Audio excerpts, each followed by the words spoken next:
হাজী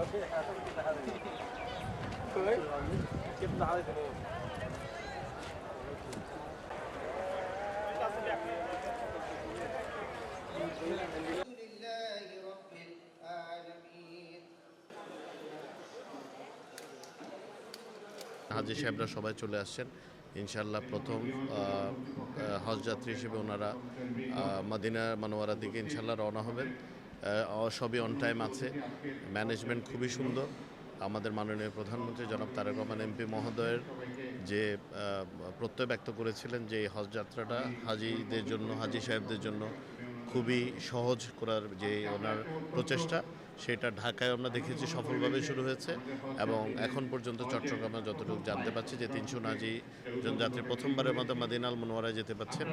তো এটা আমি ওনাকেও ধন্যবাদ জানাই এবং আমাদের সিভিল এভিয়েশন এবং মিনিস্ট্রিকেও আমি ধন্যবাদ জানাই। তারা খুব সুন্দর আয়োজন করেছেন, স্পেশালি বিমান বাংলাদেশ এয়ারলাইন্স, আমাদের ন্যাশনাল ফ্ল্যাগ ক্যারিয়ার।